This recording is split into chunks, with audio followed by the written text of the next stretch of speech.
Once again welcome प्यारे बच्चों। बेटे बस आपके सामने आते हैं ना, एक अजीब सी खुशी आ जाती है चेहरे के ऊपर क्योंकि इस टाइम पे आदमी दिन भर बोर हो जाता पड़ा पड़ा, और जैसे ही लाइव आते हैं तो ऐसा लगता है जैसे बिल्कुल हजारों लोगों के सामने अपन बातें कर रहे हैं, तो एक अच्छी फीलिंग आती है, एक पॉजिटिव एनर्जी जनरेट होती है। और आई थिंक आप लोगों को भी घर के अंदर बैठे बैठे बहुत पॉजिटिव एनर्जी जनरेट हो रही होगी, क्योंकि फिजिक्स का मतलब ही एनर्जी, पावर, वर्क होता है। तो बिना एनर्जी के कुछ होता ही नहीं इस दुनिया में। इसका मतलब बिना फिजिक्स के इस दुनिया में कुछ नहीं होता। फिजिक्स तो पढ़नी कंपलसरी है, और फिजिक्स ही हम पढ़ रहे हैं बेटे। पिछले 4 क्लास हमने फिजिक्स के बारे में बात कर रहे हैं, चार्ज के बारे में बात कर रहे थे, कूलम्स लॉ के बारे में बात की, लास्ट क्लास में हमने इलेक्ट्रिक फील्ड के बारे में बात की। अभी हम जो बात करने जा रहे हैं वो इलेक्ट्रिक फील्ड से रिलेटेड ही है। तो आज थ्योरी थोड़ी सी कम रहेगी, क्योंकि मैं आज केवल इलेक्ट्रिक लाइंस ऑफ फोर्सेज की प्रॉपर्टीज और उनके बारे में एक्सप्लेन करूंगा। उसके बाद में, क्योंकि इलेक्ट्रिक लाइंस ऑफ फोर्सेज के क्वेश्चंस नीट में हर साल से लगभग लगभग पूछे जा रहे हैं, कभी किसी तरह से पूछ लेते हैं हल्का फुल्का टिल्ट करके क्वेश्चन को। तो बेटे आज जो हम बात करने जा रहे हैं आज हम बात करेंगे इलेक्ट्रिक लाइंस ऑफ फोर्सेज की, उनकी प्रॉपर्टीज की, और उनके क्वेश्चंस पे हम फोकस करेंगे स्पेशली। तो स्टार्ट करते हैं आज के लाइव सेशन को इलेक्ट्रिक लाइंस ऑफ फोर्सेज के साथ। स्टार्ट करते हैं बेटे। तो सबसे पहले अपन बात करते हैं इलेक्ट्रिक लाइंस ऑफ फोर्सेज की। इलेक्ट्रिक लाइंस ऑफ फोर्स क्या होती है, विद्युत बल रेखाएं क्या होती हैं, उनको हम कैसे समझते हैं, उनके क्या क्या प्रॉपर्टीज होती हैं, सारी बातें करने जा रहे हैं अब हम। इलेक्ट्रिक लाइंस ऑफ फोर्स यानी विद्युत बल रेखाएं। जो विद्युत बल रेखाएं होती है प्यारे बच्चों,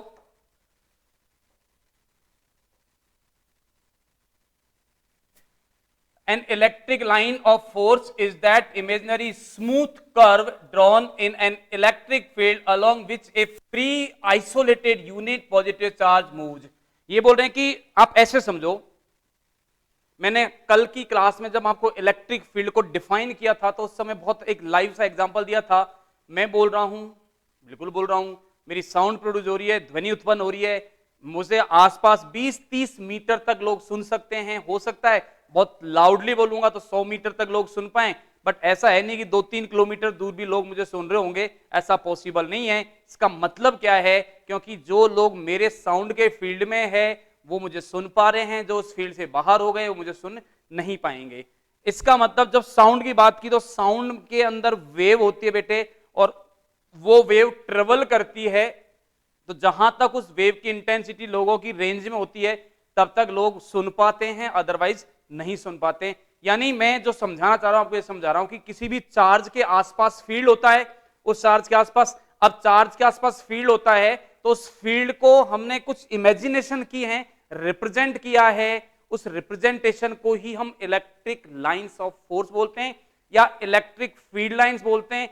जब किसी पर्टिकुलर पॉइंट पे फोर्स की डायरेक्शन को रिप्रेजेंट किया जाएगा तो उसे इलेक्ट्रिक लाइंस ऑफ फोर्सेज बोलेंगे, और अगर इलेक्ट्रिक फील्ड की डायरेक्शन को रिप्रेजेंट करेंगे तो उसे हम फील्ड लाइन बोल देंगे। बहुत स्लाइट डिफरेंस है दोनों में, बहुत ज्यादा डिफरेंस नहीं है।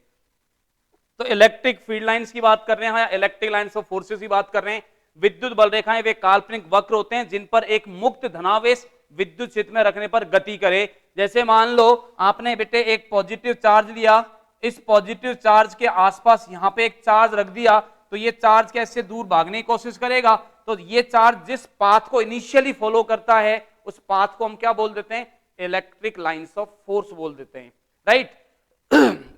तो ये सिंपल सी डेफिनेशन है। अगर किसी भी पॉइंट पर हम इलेक्ट्रिक एक टेंजेंट ड्रॉ करते हैं इस फील्ड लाइंस पर, तो वो टेंजेंट उस पर्टिकुलर पॉइंट पर इलेक्ट्रिक फील्ड की डायरेक्शन को रिप्रेजेंट करता है। इलेक्ट्रिक फील्ड डायरेक्शन किधर होगी, क्या होगा, वो सब कुछ एक पर्टिकुलर पॉइंट पर टेंजेंट आपको रिप्रेजेंट करेगा। तो अब हम आगे बात करने जा रहे हैं कि इनकी प्रॉपर्टीज क्या होती हैं। इलेक्ट्रिक लाइंस ऑफ फोर्सेज की प्रॉपर्टी बात करते बेटे, गुणधर्म, इनकी क्या क्या प्रॉपर्टीज होती हैं। बहुत सारी प्रॉपर्टीज हैं, मेन प्रॉपर्टीज को मैं डिटेल में डिस्कस करने जा रहा हूं, जिनके क्वेश्चंस जनरली पूछे जाते हैं।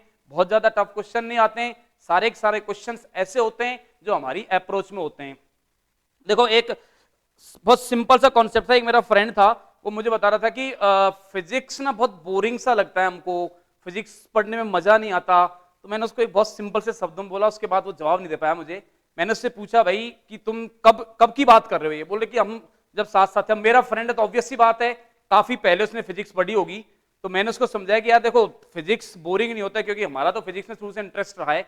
मेडिकल के बच्चों को कई बार हल्का सा लगता है ऐसा, रीजन क्या होता है क्योंकि उनकी गलती नहीं है स्टूडेंट्स की, उनका मैथमेटिक्स का बैकग्राउंड नहीं होता, इसलिए उनको कई बार कुछ मैथमेटिकल एक्सप्रेशंस आ जाते हैं, कुछ इस तरह की चीजें आ जाती है जो मैथमेटिक्स से ज्यादा रिलेटेड होती हैं, तो उनको फिजिक्स थोड़ी सी अच्छी अजीब सी लगने लग जाती है, पर उसमें बहुत बड़ा रोल रहता है बेटे पढ़ाने वाले का।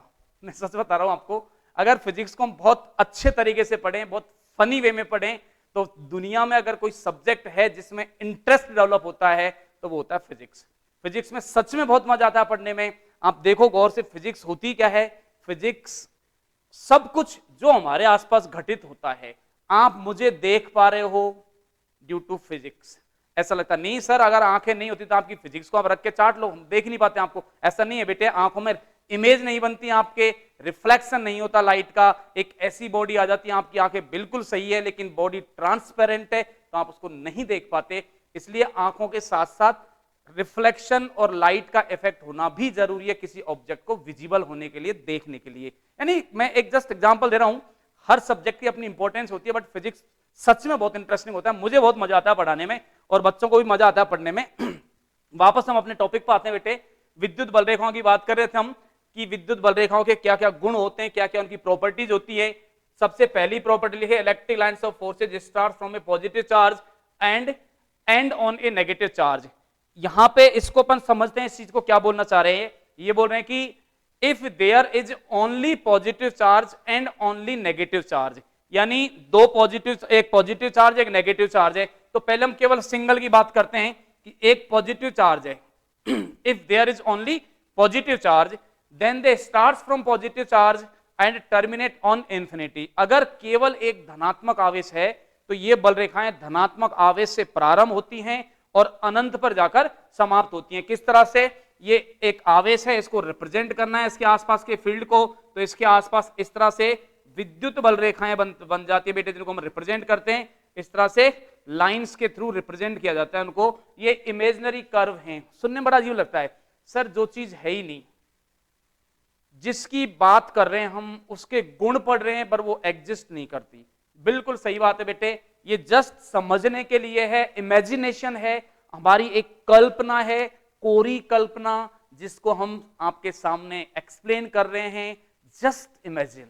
तो यहां पे पॉजिटिव चार्ज था, ये जो छुप गया पॉजिटिव चार्ज, इस पॉजिटिव चार्ज को चारों तरफ मैंने एक कुछ रेखाएं, कुछ लाइंस ड्रॉ की हैं, इनको हम क्या बोलते हैं? इलेक्ट्रिक फील्ड लाइंस बोलते हैं इनको। ये कब की बात की है?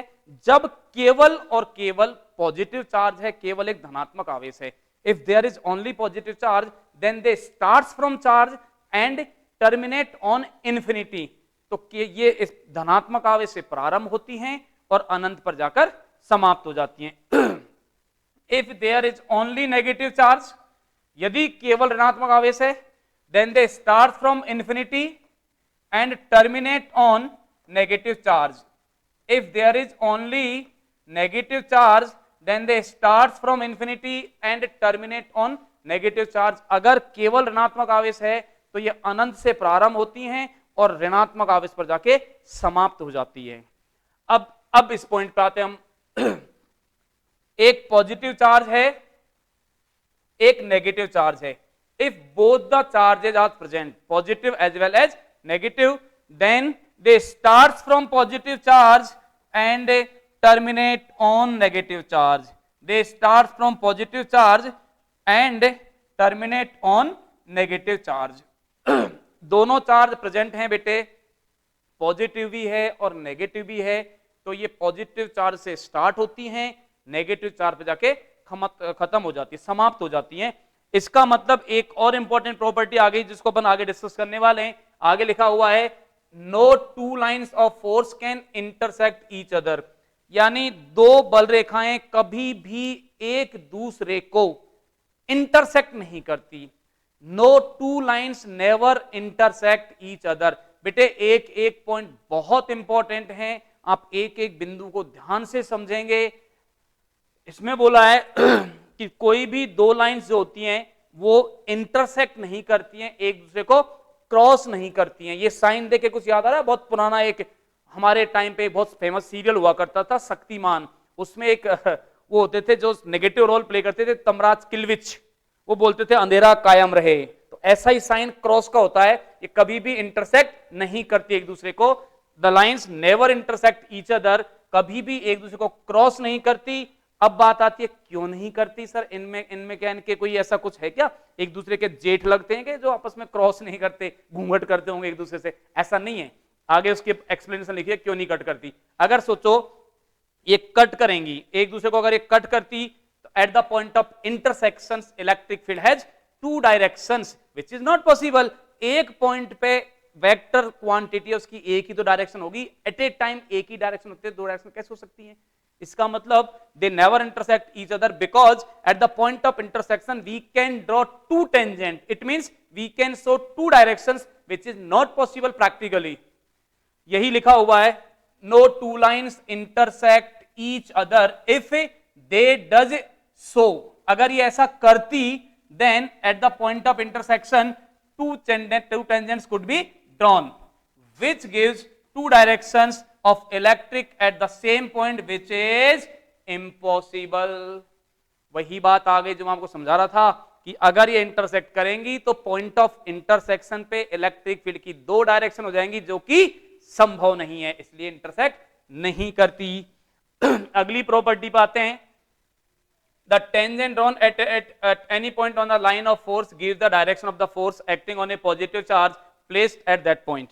ये बोल रहे हैं कि बेटे किसी भी पॉइंट पे अगर एक टेंजेंट ड्रॉ करें, आपके सामने मान लो ये एक लाइन दे रखी है, क्या है ये इलेक्ट्रिक फील्ड लाइंस है, इसका एक पर्टिकुलर पॉइंट लिया आपने, इस पॉइंट पे हमने एक टेंजेंट ड्रॉ किया, तो ये इस पर्टिकुलर पॉइंट पे अगर मैं फील्ड लाइन बोल रहा हूं तो ये इलेक्ट्रिक फील्ड की डायरेक्शन को शो करेंगी, और अगर मैं इलेक्ट्रिक लाइंस ऑफ फोर्स बोल रहा हूं तो ये इस पॉइंट पे पॉजिटिव चार्ज पर लगने वाले फोर्स की डायरेक्शन को रिप्रेजेंट करेंगी। यानी टेंजेंट किसको बताएगा, डायरेक्शन को बताएगा। आगे लिख रहे हैं बेटे, नेक्स्ट जो प्रॉपर्टी है, these lines have a tendency to contract in lengthwise a stretched elastic string, this is actually explains attraction between opposite charges. ये बोल रहे हैं कि जैसे मान लो ये आपने एक पॉजिटिव चार्ज लिया, एक इधर नेगेटिव चार्ज लिया, तो ये इसकी तरफ खिंची चली जाती हैं, ऐसे बिल्कुल खिंची चली जाएंगी, और ये खिंची चली जाती हैं, कॉन्ट्रैक्ट होती हैं चार्ज के ऊपर जाके। ये क्या शो कर रहा है भाई, किसी चार्ज के ऊपर जाके ये खिंची चली गई, तुमने पुकारा और हम चले आए। बच्चे मुझे बोलते हैं सर गाना गाया करो, तो मैंने आप देखो गाना सुना दिया। जो बच्चे मेरे स्टूडेंट्स हैं जो पढ़ते हैं वो लाइव देख रहे होंगे तो सोचेंगे यार सर कितना घटिया गाते हो आप, कितना गंदा गाते हो। इसलिए बेटे समझ में आ गया ना, मैं गाना नहीं गाता कभी भी, वो तो एक अचानक से निकल गई आज ऐसे ही, इसलिए गाना गा दिया। अब यहाँ पे एक प्लस है और एक माइनस है, प्लस से लाइंस निकलेंगी, माइनस में एंटर कर रही हैं, तो ये बोलना चाह रहे हैं कि ये जो चार्ज हैं इनके पास कॉन्ट्रैक्ट हो जाती हैं, और ये जो कॉन्ट्रैक्शन है ये क्या बता रहा है बेटे, कॉन्ट्रैक्शन बता रहा है इनके अट्रैक्शन को। क्योंकि कोई भी चीज अट्रैक्ट होती है ना तो उसको हम अपने पास लाने की कोशिश करते हैं, गले लगाने की कोशिश करते हैं अट्रैक्शन को, तो यही इनके साथ हो रहा है, पास पास आ जाएंगे, नजदीकियां बढ़ेंगी, दूरियां घटेंगी। अब बात करते हैं, ये हो गया इनके पास इसकी प्रॉपर्टी। नेक्स्ट पेज पे आते हैं बेटे, ये इनके गुण ही एक्सप्लेन कर रहा हूं मैं क्योंकि मुझे क्वेश्चंस भी करवाने हैं अभी। These lines have a tendency to separate from each other in the direction perpendicular to their length. This explains repulsion between like charges। वही बात हो गई जो भी हम समझा रहे थे, उसका जस्ट अपोजिट है। अगर मान लो ये भी प्लस चार्ज होता, ये भी प्लस चार्ज होता, तो ये लाइन इस तरह से भग जाती दूर, इसके पास जाने की कोशिश ही नहीं करती, ऐसे ये एक दूसरे को रिपेल करती, दूर फेंकती। तो यहाँ पे इस तरह से ये लाइंस बनती बेटे, दूर जाने की कोशिश करती। तो ये टेंडेंसी क्या बता रही है, ये टेंडेंसी बता रही है रिपल्सन को, कि जो लाइक चार्जेस होते हैं वे एक दूसरे को रिपेल करते हैं। यही लिखा हुआ है, अपनी लंबाई के लंबवत इन बल रेखाओं में दूर उठने का गुण होता है, यह इनके प्रतिकर्षण को दर्शाता है। ऐसे रिप्रेजेंट कर सकते हो आप, ऐसे भी रिप्रेजेंट कर सकते हो कि यहां से जो लाइंस जाती हैं इस तरह से अपने आप ही दूर मुड़ जाती हैं। पैरेलल जो लाइंस होती हैं जनरली वो एक दूसरे से दूर हटने की कोशिश करती हैं। तो ये क्या रिप्रेजेंट करता है, इनके बीच के रिपल्सन को, कि सिमिलर चार्ज हैं वो एक दूसरे को रिपेल करते हैं। नेक्स्ट प्रॉपर्टी बातें हैं बेटे, नेक्स्ट प्रॉपर्टी है intensity of electric field is given by the number of electric lines of force in a unit area of that point. बहुत इंपॉर्टेंट पॉइंट है ये, इस पे क्वेश्चंस पूछे हुए हैं कई बार। इसी पॉइंट को एक तरीके से और भी लिखा है हमने, आगे चल के आपको समझ में आएगा कि इसी पॉइंट को मैंने वापस लिखने की कोशिश की आपको समझाने के लिए। एक पॉइंट को दो बार लिखने का मतलब क्या है कि आपके दिमाग में वो फीड करना चाहते हैं हम। तो यहाँ पे ये बोलने जा रहे हैं कि अगर मान लो आपके सामने एक पर्टिकुलर एक रीजन ले लिया आपने, इसमें से लाइंस पास हो रही हैं इस तरह से, परपेंडिकुलर 3 लाइन पास हुई, और एक रीजन में से मान लो हो सकता है ऐसे करके 4 से ज्यादा लाइन पास हो गई, 5 6 7 कितनी लाइन पास हो गई इस तरह से। अब ये जो लाइंस पास हो रही है, जितनी ज्यादा क्राउडेड लाइंस होंगी किसी पर्टिकुलर रीजन से, वहां पे स्ट्रॉन्ग इलेक्ट्रिक फील्ड होता है। जितनी नंबर ऑफ लाइंस होती है वहां पे फील्ड क्या होता है, स्ट्रॉन्ग होता है। और जितनी कम लाइन पास होंगे क्रॉस सेक्शन से, वहां पे फील्ड क्या होगा, वीक होगा बेटे। अब आगे बढ़ते हैं। सम विद्युत क्षेत्र में बल रेखाएं समान दूरी पर सरल रेखीय व समांतर होती हैं। ये बोल रहे हैं lines of force of a uniform electric field are parallel and equal distance. यानी यूनिफॉर्म इलेक्ट्रिक फील्ड का मतलब ये हुआ, अगर इस तरह से आपको लाइन गिवन है कोई भी जो एक दूसरे के पैरेलल हैं, तो यानी ये जो इलेक्ट्रिक फील्ड है ये कैसा है बेटे, यूनिफॉर्म इलेक्ट्रिक फील्ड है। हर जगह इलेक्ट्रिक फील्ड का मैग्नीट्यूड और डायरेक्शन सेम रहेगी। यहां पे सारी की सारी लाइंस एक दूसरे के पैरेलल है, इसलिए हम बोलेंगे कि ये इलेक्ट्रिक फील्ड कैसा है, that is the uniform electric field. Next property है number of field lines represents relative strength of the charge. ये बहुत इंपॉर्टेंट पॉइंट है, इस पे एक जेई मेंस में पैसेज आया हुआ है। अब सोचो एक लाइन के ऊपर, एक सिंपल सी प्रॉपर्टी के ऊपर कैसे पैसेज आ गया होगा। मैं आपको समझाता हूं क्या बोलना चाह रहे हैं। ये बोलना चाह रहे हैं बेटे, आपके पास में दो चार्ज हैं, से this is Q1 and this is Q2। ये दो चार्ज हैं, इस चार्ज से लाइंस ऐसे जा रही हैं, इसमें एंटर कर रही हैं। अभी हमें चार्ज का नेचर नहीं पता, वो आप डायरेक्शन से निकाल लोगे कि लाइन किस में से निकल रही है और किस में एंटर कर रही है। इस तरह से लाइन दे रखी है, यहां से लाइन ऐसे निकल रही थी। अब आपसे पहला क्वेश्चन क्या बनता है, इस पे आपसे पूछा जाए मैग्नीट्यूड का रेशियो, Q1 बाई Q2 का रेशियो क्या होगा। सीधे सीधे नंबर ऑफ लाइंस को काउंट कर लो प्यारे बच्चों। कैसे काउंट करेंगे, देखो 1 2 3 4 5 6 7 8, 1 2 3 4 5 6 7 8, कितनी लाइन है इस पे, ऊपर वाले पे 8 हैं। इधर काउंट करो 1 2 3 4 5 6 7 8 9, 1 2 3 4 5 6 7 8 9 हो गई अपॉन 9। तो ये चार्ज के मैग्नीट्यूड का रेशियो हो गया, है ना। बहुत इंटरेस्टिंग बात, बहुत आसान सा क्वेश्चन होता है, लेकिन ये अगर प्रॉपर्टी आपने नहीं पढ़ी तो आप नहीं कर पाओगे। इन्होंने सीधा सीधा पूछा है कि अगर दो चार्ज हैं, एक से लाइन एग्जिट हो रही है, एक में एंटर कर रही है, तो इन चार्ज के मैग्नीट्यूड का रेशियो क्या होगा। तो सीधे सीधे आप नंबर ऑफ लाइंस काउंट कर लो। अब एक और बात समझो, यहां पे आपने नंबर ऑफ लाइंस काउंट करके रेशियो लिखा है चार्ज का, ये क्या है, चार्ज का रेशियो है बेटे, ये चार्ज नहीं है। इसका मतलब ये कतई नहीं है क्या Q1 8 कूलाम होगा, क्या Q2 9 कूलाम होगा, हो भी सकता है नहीं भी हो सकता, बस इनका रेशियो है। हो सकता है इसको आप मल्टीप्लाई कर दो, ये 40 हो ये 45 हो, ऐसा भी पॉसिबल है क्योंकि रेशियो 8/9 है। तो चार्ज 40 कूलाम और 45 कूलाम हो सकते हैं। इस तरह से रेशियो कुछ भी हो सकता है, मतलब चार्ज की वैल्यू कुछ भी हो सकती है, चार्ज का रेशियो है केवल। सेकेंड इसमें जो क्वेश्चन बनता है बेटे, वो ये बनता है कि आपसे पूछते हैं Q1 बाई Q2 कितना होगा, तो आंसर क्या आ जाएगा -8/9, क्योंकि इसमें एक चार्ज कैसा होगा, नेगेटिव होगा, तभी तो उसमें से लाइंस बाहर निकल रही हैं और एक में लाइन एंटर कर रही है। तो आपको ध्यान रखना है बेटे, एक चार्ज नेगेटिव है और एक चार्ज पॉजिटिव है। Good evening sir, good evening, good evening.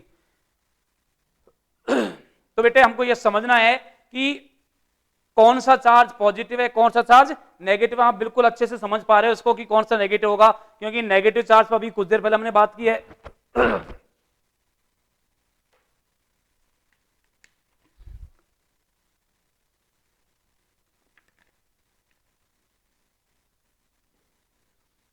कुछ देर पहले हमने बात की है कि इसमें एक चार्ज पॉजिटिव है और एक चार्ज नेगेटिव है बेटे। अब यह आपको बताना है कि कौन सा नेगेटिव होगा कौन सा पॉजिटिव होगा, क्योंकि नेगेटिव चार्ज पे जो लाइंस हैं वो सारी की सारी एंटर करती हैं और पॉजिटिव चार्ज पे लाइन बाहर निकलती हैं। तो ये हम समझ सकते हैं कि कौन सा चार्ज पॉजिटिव है कौन सा चार्ज नेगेटिव है। ये आ गया अपने पास में, Q1 पॉजिटिव होगा Q2 नेगेटिव होगा। अब आगे बढ़ते हैं नेक्स्ट प्रॉपर्टी की तरफ। अगली प्रॉपर्टी है सघन बल रेखाएं प्रबल विद्युत क्षेत्र को बताती हैं। इससे पहले ऊपर की बात करते हैं, जो 9 नंबर की प्रॉपर्टी है, विद्युत बल रेखाएं धातु की सतह पर सदैव लंबवत होती हैं, लंबवत ही बाहर निकलती हैं तथा अंदर शून्य होती हैं। That is also important. इस पे क्वेश्चन पूछा हुआ है पहले। ये क्या बोलना चाह रहे बेटे, ये बोलना चाह रहे हैं कि अगर आपके पास में ये जैसे मान लो कोई मेटल है, ये क्या है, मेटल है,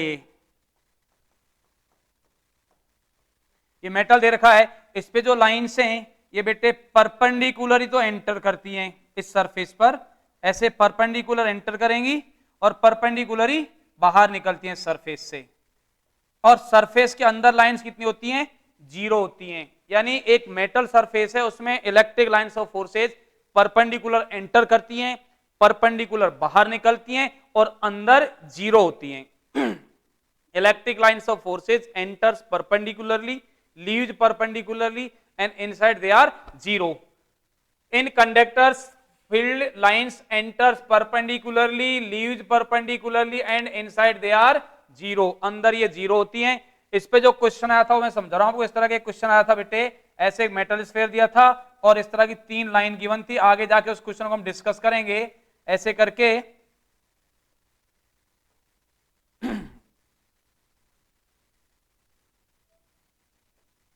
ऐसे करके कुछ लाइंस दी हुई थी 1 2 3 4 करके। ये क्वेश्चन आया हुआ है पहले, इसमें से पूछा था कि करेक्ट लाइन कौन सी। अभी मैं आपको ये क्वेश्चन कराऊंगा कुछ देर बाद, तो इस पे क्वेश्चंस बनते हैं, इसलिए ये पॉइंट इंपॉर्टेंट है। पॉइंट क्या है आपको मैं फिर से एक्सप्लेन कर रहा हूं। जितने भी चालक होते हैं, जितने भी धातु होते हैं, कंडक्टर्स होते हैं, उनमें विद्युत रेखाएं लंबवत प्रवेश करती हैं, लंबवत बाहर निकलती हैं, अंदर 0 होती हैं। In conductors they enters perpendicularly, they leaves perpendicularly and inside they are 0. अंदर क्या होती हैं, 0 होती हैं। नेक्स्ट पॉइंट लिखा है सघन बल रेखाएं प्रबल विद्युत क्षेत्र को बताती हुए इसका उल्टा। मतलब crowded field lines represents strong electric field. इसका मतलब यह है बेटे, अगर आपको कुछ इस तरह का डायग्राम दे दिया, मान लो ऐसी कुछ बल रेखाएं दे रखी हैं और एक सीधी दे रखी है, ऐसे पॉइंट लिख दिया, ये ए पॉइंट है मान लो, ये बी पॉइंट है और ये सी पॉइंट है। तो यहाँ पे जो ए पॉइंट है उसका इलेक्ट्रिक फील्ड सबसे ज्यादा होगा और सबसे कम होगा जो बीच में बी पॉइंट है, जहां पे बल रेखाएं इलेक्ट्रिक लाइंस ऑफ फोर्सेज बहुत दूर दूर हैं। तो हमको ध्यान क्या देना बेटे, सबसे स्ट्रॉन्ग इलेक्ट्रिक फील्ड कहां पे होगा, ए पॉइंट पर। सबसे वीक कहां पे होगा, बी पॉइंट पर, क्योंकि बी पॉइंट पे इलेक्ट्रिक लाइंस ऑफ फोर्सेज बहुत दूर दूर हैं। तो ये बता रहे हैं कि सघन बल रेखाएं प्रबल विद्युत क्षेत्र को बताती हैं। इसका उल्टा मतलब अगर बल रेखाएं दूर दूर हैं, सघन नहीं है, तो वहां पे वीक इलेक्ट्रिक फील्ड होगा। It means crowded field lines, if field lines are close to each other, very crowded, then they represent strong electric field. If field lines are scattered, दूर दूर हैं, तो वो वीक फील्ड को represent करती हैं। इसकी मीनिंग ये है। अब एक एग्जांपल पे, ये थी बेटे कुछ इलेक्ट्रिक लाइंस ऑफ फोर्सेज की प्रॉपर्टीज जो हमारे लिए इंपॉर्टेंट थी, हमको जानना जरूरी था उनके बारे में। अब मैं उन पे बेस्ड आपको क्वेश्चंस कराने वाला हूं, तो बिल्कुल अब आप पेन और पेपर लेके बिल्कुल रेडी हो जाइए और मैं चाहता हूं कि आप मेरे साथ साथ क्वेश्चन सोल्व करो। इनफैक्ट मैं तो यही बोलूंगा कि आप मुझसे भी फास्ट सोल्व करो। एक वाली बात है ना, पिछली क्लास में मैंने एक बात बोली थी आपको, गुरु गुड़ रह गया चेला शक्कर हो गया। तो मैं चाहता हूं कि जितने मेरे चेले चपाटी हैं, जितने स्टूडेंट्स हैं, वो सब की सब मुझसे भी आगे निकल जाएं, बहुत आगे लाइफ में बढ़े, वो डॉक्टर बन जाए, इंजीनियर बन जाए। तो उसके लिए आपको फिजिक्स पढ़नी पड़ेगी और उसके लिए मुझसे स्पीड में क्वेश्चन सॉल्व करने पड़ेंगे, मुझसे भी फास्ट स्पीड में सॉल्व करने पड़ेंगे। तो बेटे स्टार्ट करते हैं हम पहले क्वेश्चन से।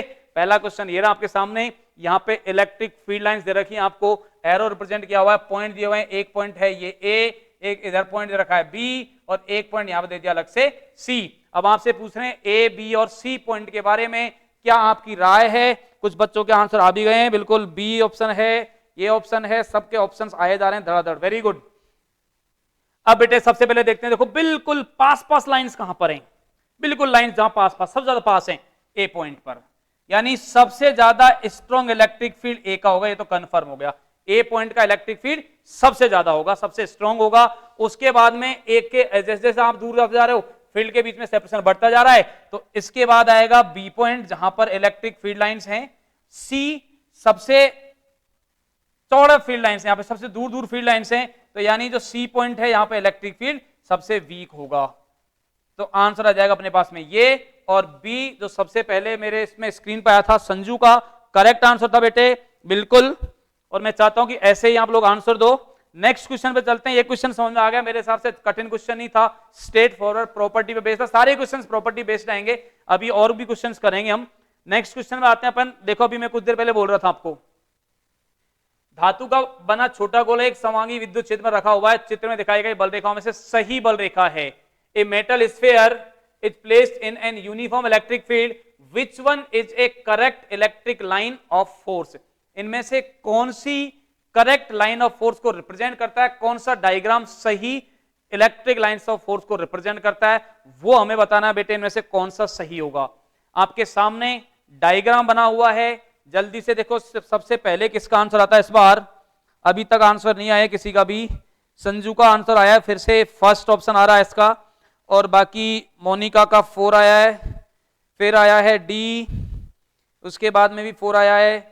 जल्दी जल्दी बताओ बेटे, जो आंसर्स आ रहे हैं कई बच्चों के सही भी हैं क्योंकि कुछ के गलत भी हैं। कन्फर्म है 1 और 4 ऑप्शन आ रहे हैं। फर्स्ट ऑप्शन आ रहा है, 4 थर्ड भी आ गया, अब फर्स्ट भी आ गया, थर्ड भी आ गया, फोर्थ भी आ गया, 3 आ गया। अभी सेकंड ऑप्शन और बचा हुआ है, वो भी दे दो। कोई सेकंड ऑप्शन नहीं दिया किसी ने, वो भी दे सकते हैं। First, second, third, fourth, 4 option है, इनमें से 3 तो आप लोग दे चुके हो बेटे। देखते हैं किसका सही है अभी। चलो अब हम चेक करते हैं। सबसे पहले एक एक लाइन को चेक करेंगे, आपका कॉन्सेप्ट क्लियर होता जाएगा, धीरे धीरे आपको समझ में आता जाएगा। जिन बच्चों के आंसर गलत आए हैं उनको ये भी रियलाइज हो जाएगा कि हमने कहां गलती की।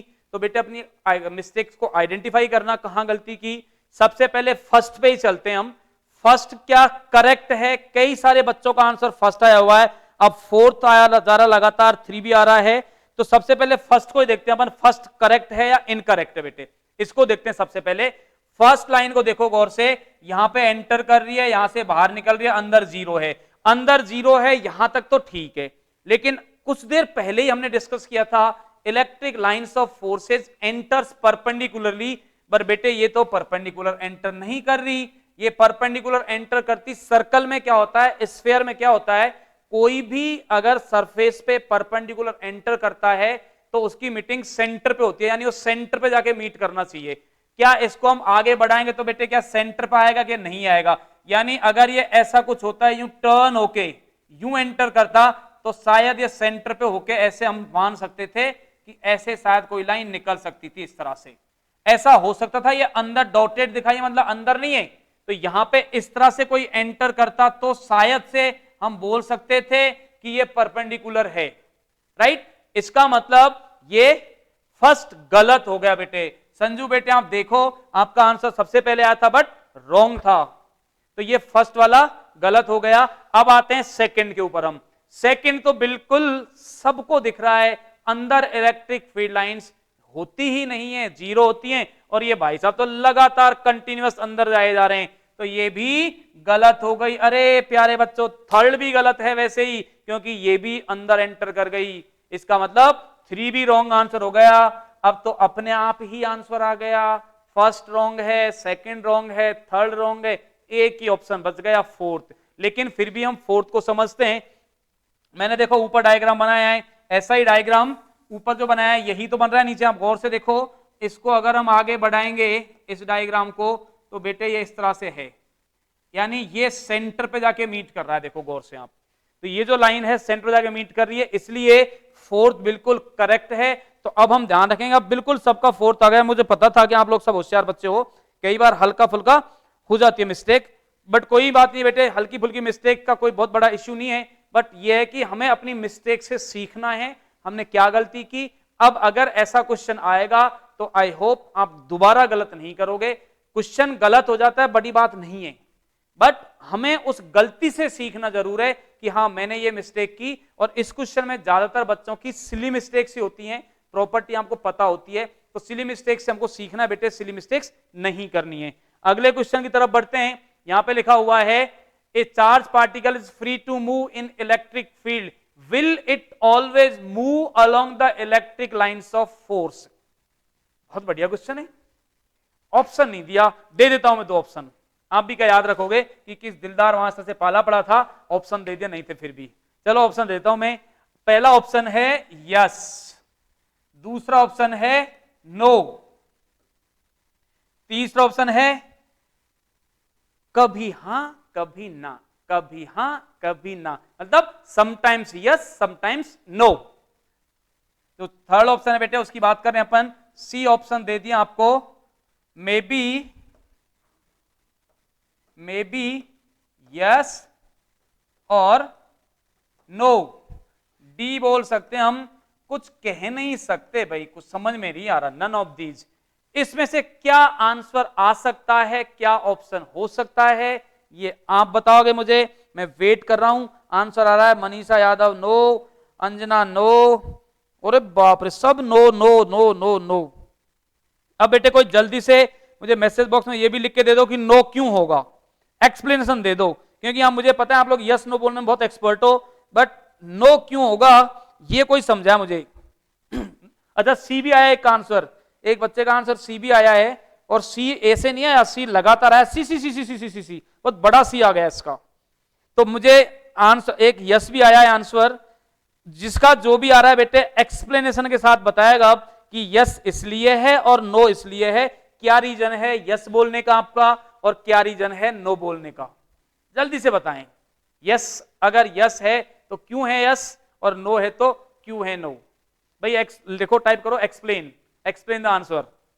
बच्चे आंसर दिए जा रहे हैं यस और नो, एक्सप्लेनेशन नहीं आ रही किसी की। Sir in this unit charge is transfer then why it is called electrostatic. Question clear नहीं हो बेटे, sir in this unit charge is transferred then why it is called electrostatic. बेटे तुम्हारा मुझे जहां तक मुझे लग रहा है शायद क्वेश्चन ये है, प्राची तुम शायद ऐसा पूछना चाह रही हो कि सर इसमें चार्ज मूव कर रहा है, कि ये जो चार्ज है आपने मूव करा दिया तो फिर इस इलेक्ट्रोस्टैटिक कैसे है ये, तो why it is called electrostatic, इसको हम इलेक्ट्रोस्टैटिक क्यों बोल रहे हैं, इसमें चार्ज मूव कर रहा है तो, राइट। अब मैं समझाता हूं बेटे, एक्चुअली क्या होता है, बिल्कुल तुम्हारा क्वेश्चन बहुत जायज है, बहुत सही है। तुम क्वेश्चन तुम क्या पूछना चाह रही हो कि आपने जब सर क्लास स्टार्ट की थी तो आपने क्लियरली बोला था कि चार्ज स्टेशनरी होता है तो उसी साइंस को हम इलेक्ट्रोस्टैटिक्स बोलते हैं। अगर चार्ज मूव कर जाएगा तो उसको हम क्या बोलेंगे। हाँ अभी बेटे आएंगे तुम्हारे आंसर पे, मैं प्राची तुम्हारे आंसर पे वापस आऊंगा थोड़ी देर में। एक बच्चे का आंसर आया है, सर आवेश मूव नहीं होगा, उसका भी तो फील्ड लाइंस है ना। उसके बाद लिखा सर प्लीज स्क्रीन जूम करो। स्क्रीन तो जूम है बेटे, फुल जूम है, दिख रहा है इसमें क्लियर, सबको नजर आ रहा है, ऐसी कोई दिक्कत नहीं है। मोबाइल में साथ एक बार तुम दोबारा ऑफ करके ऑन करो तो ये अपने पास में यहां से दिख रहा है, जूम करने की जरूरत नहीं, दिख रहा है क्लियर। अब देखो बेटे मैं एक्सप्लेनेशन दे रहा हूं क्या होता है। एक्चुअली में क्या होता है, अगर आपने एक फील्ड लाइन की बात की, ये इलेक्ट्रिक लाइन ऑफ फोर्स है, इलेक्ट्रिक फील्ड लाइन दे रखी है आपको, क्लियर लिखा हुआ है, एक आवेशित कण विद्युत क्षेत्र में गति करने के लिए स्वतंत्र है। अगर आपने यहां पे एक इलेक्ट्रिक चार्ज को रिलीज किया एक पर्टिकुलर पॉइंट से, अपन ऐसे समझते हैं ए पॉइंट से हमने उसको रिलीज किया, अब ए पॉइंट से रिलीज करेंगे तो इंस्टेंटेनियस फोर्स जो इस पर लगेगा, तात्क्षणिक बल जिसको बोलते हैं, इस डायरेक्शन में लगेगा, राइट। अब मैं बोल रहा हूं कि इसको इनिशियल वेलोसिटी इस डायरेक्शन में मिल गई, कुछ देर बाद फील्ड लाइन मान लो कर्व हो गई। अब ये चार्ज तो ऐसे थोड़ी इधर तुरंत घूम जाएगा, ये पहले सीधा ही जाएगा, उसके बाद अब आपसे पूछा क्या है, इसका मतलब चार्ज क्या करेगा, सीधे निकल गया। आपसे पूछा क्या है, क्या चार्ज ऑलवेज फील्ड लाइन को फॉलो करता है, तो आंसर जिसने नो दिया था करेक्ट था, क्योंकि हमेशा फील्ड लाइन को फॉलो नहीं करता। इंस्टेंटेनियस वर्ड इसमें अगर आ जाता कि ये क्या इंस्टेंटेनियस फॉलो करेगा, तो आपका आंसर था यस। अच्छे से समझ लेना बेटा क्या बोल रहा हूं मैं, ये ऑलवेज फील्ड लाइन को फॉलो नहीं करेगा, इंस्टेंटेनियस फॉलो करेगा। सर हिंदी में क्लियर नहीं आ रहा, मैं बोल देता हूं बेटा, अभी अगली उसमें आ जाएगा। इसमें बोल रहे हैं एक आवेशित कण विद्युत क्षेत्र में गति करने के लिए स्वतंत्र है, एक आवेशित कण विद्युत क्षेत्र में गति करने के लिए स्वतंत्र है, क्या यह सदैव विद्युत बल रेखाओं के अनुदिश गमन करेगा। ये बोल रहे हैं सदैव, वर्ड बोला है इन्होंने, ऑलवेज, ऑलवेज लिखा हुआ है, सदैव का मतलब हमेशा, हमेशा गमन नहीं करेगा बेटे। एक क्षण पर जैसे ही आप उसको रिलीज करोगे, उस पर बल की दिशा वही होगी जो विद्युत क्षेत्र की है, लेकिन उसको कुछ ना कुछ वेग मिल जाएगा, उसके बाद वो सडन नहीं घूमेगा। अगर आपने विद्युत बल रेखा घुमा दी तो वो तुरंत नहीं घूमेगा, इसलिए ऑलवेज वर्ड लिखा है वो गलत है, क्योंकि इससे कुछ देर पहले जब हमने परिभाषा दी थी इलेक्ट्रिक लाइंस ऑफ फोर्स की, डेफिनेशन दी थी, तो आप याद रखो इलेक्ट्रिक लाइंस ऑफ फोर्सेस की डेफिनेशन क्या थी कि अगर किसी आवेश को, धनावेश को एक विद्युत क्षेत्र में छोड़ा जाए तो वो जिस दिशा में गति करे उसके पथ को विद्युत बल रेखा कहते हैं। ये परिभाषा थी, लेकिन बेटे ये जो डेफिनेशन है ये तात्क्षणिक के लिए है, इंस्टेंटेनियस के लिए है, नॉट ऑलवेज। कुछ देर बाद उसको वेलोसिटी मिल जाएगी तो उसके बाद वो अलग पाथ को फॉलो करेगा, इसलिए ऑलवेज जो लिखा है वो गलत है। ओके बेटे, सबका आ गया यस। अब मैं आता हूं, प्राची ने क्वेश्चन पूछा था मुझसे कि सर जब आवेश अगर मूव कर रहा है तो क्या हम इसको इलेक्ट्रोस्टैटिक्स बोल सकते हैं? मैं उसकी बात नहीं कर रहा बेटे, हमने चार्ज को जो मूव कराया है यहां पे तो वो इलेक्ट्रिक फील्ड में मूव किया बेटे। अभी हम बात कर रहे थे वो जो चार्ज मूव कर रहा है दैट इज नॉट इलेक्ट्रोस्टैटिक्स, क्योंकि मूविंग चार्ज का तो मैग्नेटिक फील्ड भी होगा। इलेक्ट्रोस्टैटिक्स को डेफिनेशन को समझो, इलेक्ट्रोस्टैटिक्स है क्या? It is the study of charge at rest. Science, कौन सी साइंस? जो चार्ज के इलेक्ट्रिकल इफेक्ट्स को रिप्रेजेंट करे, एक्सप्लेन करे रेस्ट पोजीशन में। अगर आपने चार्ज को मूव करा दिया तो हम इस चार्ज को मूव करा रहे थे बेटे इलेक्ट्रिक फील्ड में, लेकिन ये जो इलेक्ट्रिक फील्ड है ये किसी स्टेशनरी चार्ज का है, यानी किसी स्टेशनरी चार्ज के इलेक्ट्रिक फील्ड में आपने एक चार्ज को मूव करा दिया, जो चार्ज मूव कर रहा है उस चार्ज का इलेक्ट्रिक और मैग्नेटिक फील्ड दोनों होंगे, इसलिए उस मूविंग चार्ज को हम इलेक्ट्रोस्टैटिक्स नहीं बोल रहे। और ये तो हम जानते भी हैं कि इलेक्ट्रिक फील्ड में चार्ज पर फोर्स लगता है। तो आई थिंक आपका डाउट क्लियर हो गया होगा प्राची बेटे, जो आप पूछ रहे थे मुझसे। Is that clear? यस और नो मुझे बता जल्दी से।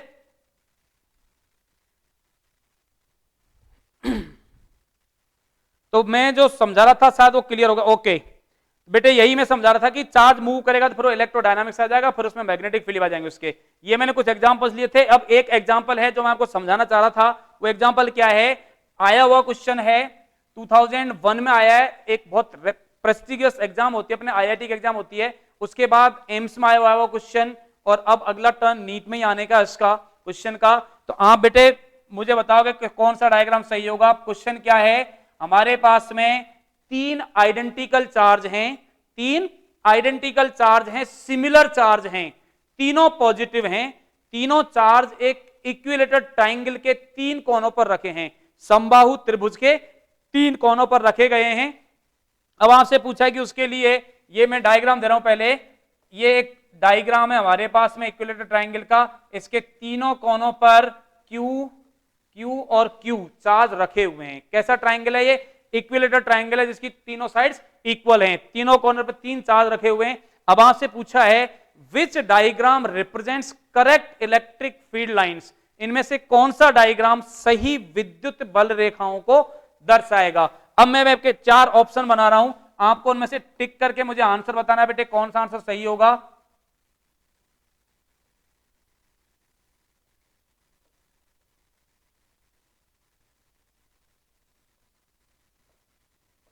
एक ये ले लिया मैंने,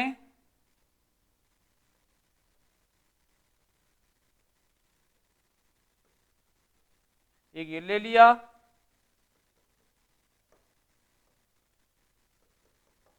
एक यहां पे बना देते हैं। ये पहला ऑप्शन है। दूसरा ऑप्शन है बेटे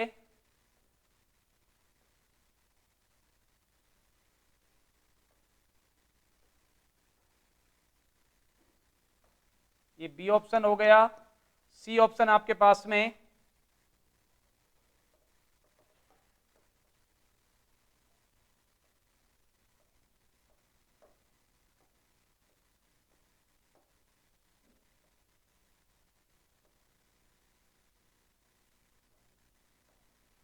और डी ऑप्शन है इनमें से कोई नहीं, नन ऑफ दीज।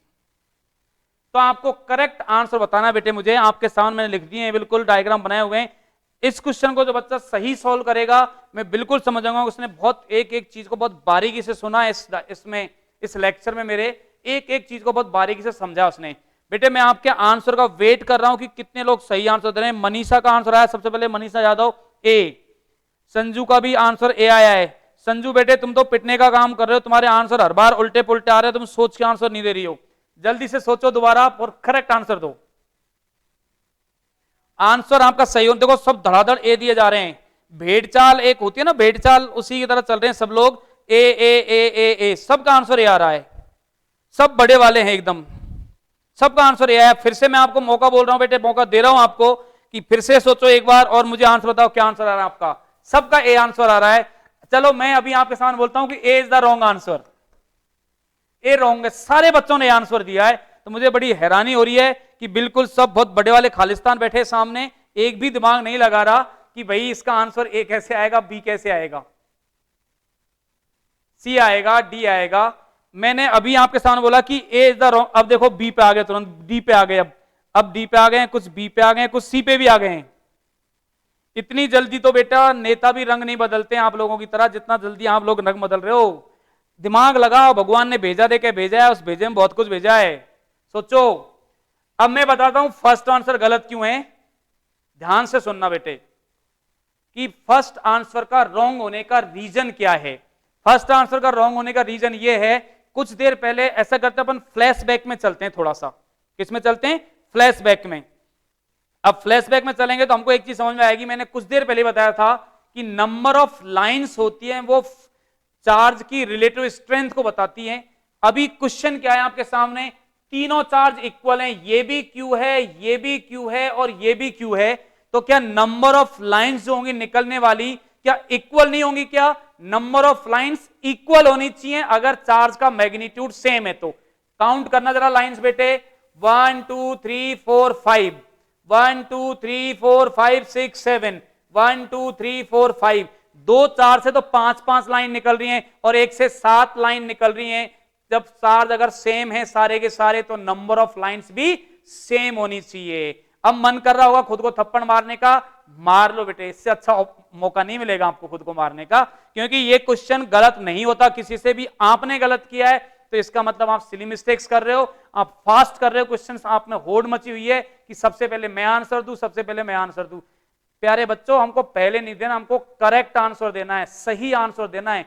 आप अगर थोड़ा सा रुक के सोच के दोगे तो भी मुझे अच्छा लगेगा, बट मुझे करेक्ट आंसर चाहिए।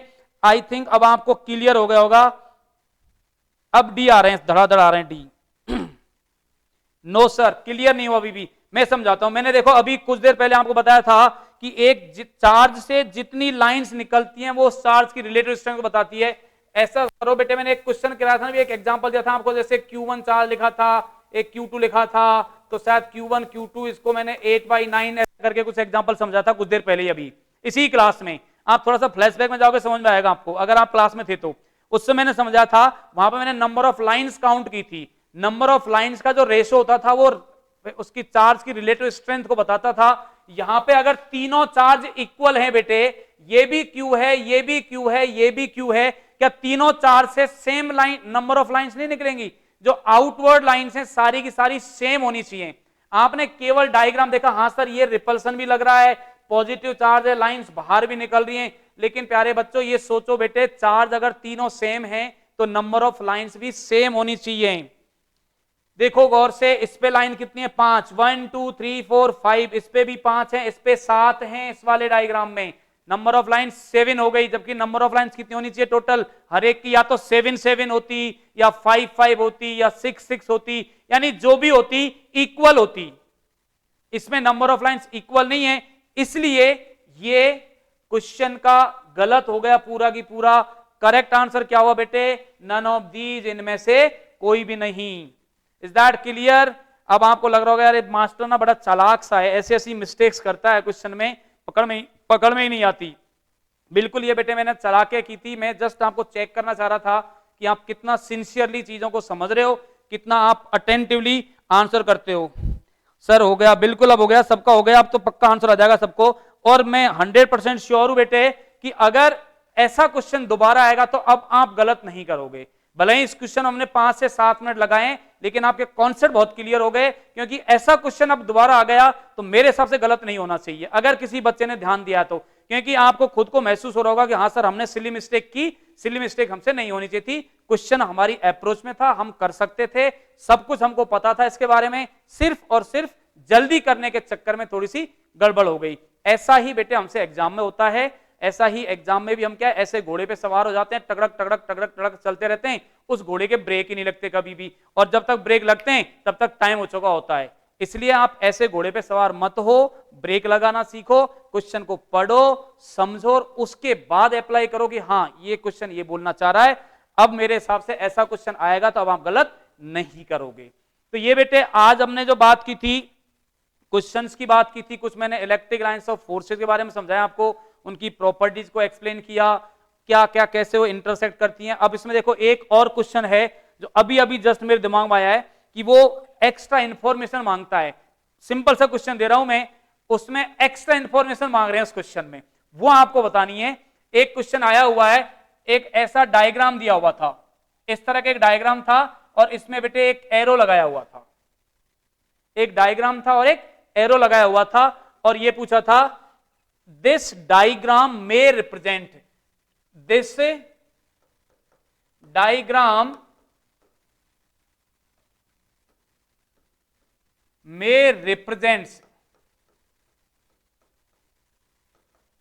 इस क्वेश्चन का आंसर मैं 12th पास बच्चों से चाहूंगा, क्योंकि 12th वाले बच्चे तो मासूम हैं बेचारे, उनको अभी इसके बारे में नहीं पता होगा क्योंकि उन्होंने मैग्नेटिक फील्ड लाइंस नहीं पढ़ी अभी। तो जो 12th वाले बच्चे हैं वो कोशिश कर सकते हैं, बट अगर उनका आंसर नहीं आता तो वो बिल्कुल ना सोचें, क्योंकि उनके लिए ये क्वेश्चन नहीं है। ये क्वेश्चन स्पेशली उन बच्चों के लिए है जो बच्चे 12th पास कर चुके हैं, जिन्होंने 12th पहले पढ़ चुके, उनकी बात कर रहे हैं। क्वेश्चन यह है कि यह चित्र किसको दर्शा सकता है, यह चित्र किसको दर्शा सकता है, किसको बताता है। अब ये रहे आपके सामने ऑप्शन, मैग्नेटिक लाइंस,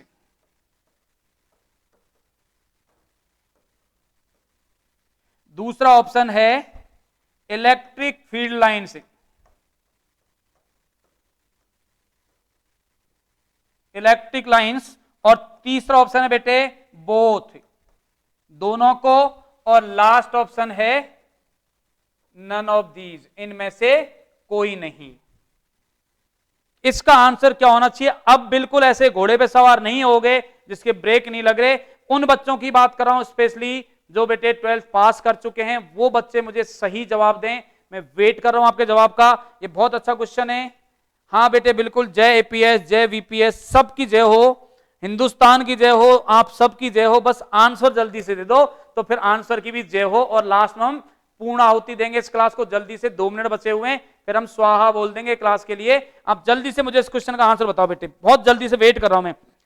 आई think magnetic field, Rayal Chaudhary बोल रहे हैं कि मेरे हिसाब से मैग्नेटिक फील्ड है। प्रशांत कुमार बोल रहे हैं बी, बी का मतलब इलेक्ट्रिक फील्ड है। सी का मतलब, सी भी बोल रहे हैं कुछ बच्चे। तो बेटे एक बड़ी सोचने वाली बात है, अंजना सैनी बोल रही है सी सी सी 3 बार, मतलब वो ये बोलना चाह रही सर सुन लो सुन लो सुन लो, मैं सी आंसर दे रही हूं। वेरी गुड बेटे, सी आंसर है, बी आंसर आ रहा है बेटे। अब समझो ध्यान से, अब प्रॉपर्टीज पे चलते हैं हम इलेक्ट्रिक फील्ड लाइंस की। पहली प्रॉपर्टी क्या हुआ करती थी? Electrostatic field line never form close loop. Electrostatic field line कभी भी क्लोज लूप नहीं बनाती, तो यानी ये इलेक्ट्रोस्टैटिक फील्ड लाइन नहीं हो सकती। मैंने इलेक्ट्रिक फील्ड लाइंस नहीं बोला, इलेक्ट्रोस्टैटिक फील्ड लाइंस नहीं बनाती। अब ये जो टारगेट वाले बच्चे हैं वो जरा ध्यान देंगे मेरी बात पर और अपने दिमाग को अकड़ेंगे, ऐसे ऐंठेंगे, एक बार अपने कान को पकड़ के यूं घुमाएंगे, तब उनको समझ में आएगा। बेटे एक चैप्टर हुआ करता है आपके इलेक्ट्रोमैग्नेटिक इंडक्शन, विद्युत चुंबकीय प्रेरण। विद्युत चुंबकीय प्रेरण में हमने पढ़ा था कि जो इंड्यूस्ड इलेक्ट्रिक फील्ड होता है, प्रेरित विद्युत क्षेत्र होता है, वो हमेशा क्लोज लूप बनाता है। कौन सा electric field? Induced electric field, प्रेरित विद्युत क्षेत्र, इंड्यूस्ड इलेक्ट्रिक फील्ड की बात कर रहे हैं। जो इंड्यूस्ड इलेक्ट्रिक फील्ड होता है, प्रेरित विद्युत क्षेत्र होता है, वो हमेशा बंद लूप बनाता है। यानी ये फील्ड लाइंस तो हो सकती है, क्योंकि उन्होंने बोला ही नहीं, उन्होंने तो ये बोला कि ये क्या हो सकती है, क्या इलेक्ट्रिक लाइंस तो लिखा है मैंने, इलेक्ट्रोस्टैटिक फील्ड लाइन नहीं लिखा। अगर इलेक्ट्रोस्टैटिक फील्ड लाइंस होता तो ये नहीं बता सकती, लेकिन ये इलेक्ट्रिक फील्ड लाइंस तो हो सकती है, क्योंकि नॉन कंजर्वेटिव जो असंरक्षी विद्युत क्षेत्र होता है वो बंद वक्र बनाता है बेटे। अब ध्यान से सुन लेना, जो 12th वाले बच्चे हैं और जो 12th पास हैं, संरक्षी और असंरक्षी 2 तरह के विद्युत क्षेत्र होते हैं। जो संरक्षी विद्युत क्षेत्र होता है वो स्थिर आवेश के द्वारा उत्पन्न होता है, स्टेशनरी चार्ज प्रोड्यूस करता है, वो कभी भी बंद वक्र नहीं बनाता, never form close loop. But जो इंड्यूस्ड इलेक्ट्रिक फील्ड है, जिसको हम असंरक्षी इलेक्ट्रिक फील्ड बोलते हैं, वो क्लोज लूप फॉर्म करता है। तो इसका मतलब उन्होंने पूछा है हो सकती है, ऐसा नहीं पूछा कि होगी होगी, हो सकती है मतलब संभावना है, कुछ भी हो सकता है। तो इसका मतलब ये किसको रिप्रेजेंट कर सकते हैं? मैग्नेटिक फील्ड लाइन तो होगी होगी, उसमें तो डाउट ही नहीं है, क्योंकि मैग्नेटिक तो हमेशा ही क्लोज लूप बनाती है, तो मैग्नेटिक फील्ड लाइन तो होगी ही होगी। लेकिन इलेक्ट्रिक फील्ड लाइन भी हो सकती है। कब? जब इलेक्ट्रिक फील्ड कैसा हो बेटे? असंरक्षी हो। इसका मतलब आंसर क्या आ जाएगा? सी आएगा। अब तो ध्यान रहेगा ये क्वेश्चन, क्योंकि मैं जिस क्वेश्चन को डिस्कस कर रहा हूं उसको आप नहीं भूलोगे बेटे, तो ऐसे ही मत हल्के में लेना क्लासेज को। ये क्लासेज आपके लिए बहुत बहुत इंपॉर्टेंट है। स्वाहा सर, बिल्कुल एक ने स्वाहा कर दिया, वैसे भी स्वाहा होने वाला है क्लास का, क्योंकि खत्म हो गई है क्लास बेटे। तो मैं श्योर हूं कि आपको जो मैंने लास्ट के 2 क्वेश्चन डिस्कस किए हैं वो दोनों आप नहीं भूलोगे। इनमें से कोई भी क्वेश्चन आपके एग्जाम में पूछा जा सकता है, इंपॉर्टेंट है। दोनों ही क्वेश्चन पहले आए हुए हैं बेटे, तो आप याद रखेंगे। अगर ऐसा लूप बना रखा है, क्लोज लूप है, तो ये इलेक्ट्रिक फील्ड लाइन भी हो सकती है, मैग्नेटिक फील्ड लाइन भी हो सकती है, नॉन कंजर्वेटिव फील्ड लाइन होगी अगर इलेक्ट्रिक फील्ड होगी तो। इसलिए आज की क्लास को हम यहीं विराम देते हैं, और कल की क्लास से, कल या परसों जो भी अपनी क्लास होगी आने वाली, उसमें हम इसी से आगे कंटिन्यू करेंगे बेटे। तब तक के लिए गुड बाय, गुड बाय, फिर से गुड बाय, शुभ रात्रि, सेफ रहो, सुरक्षित रहो, अच्छा खाओ, एंजॉय करो, घर पे रहो।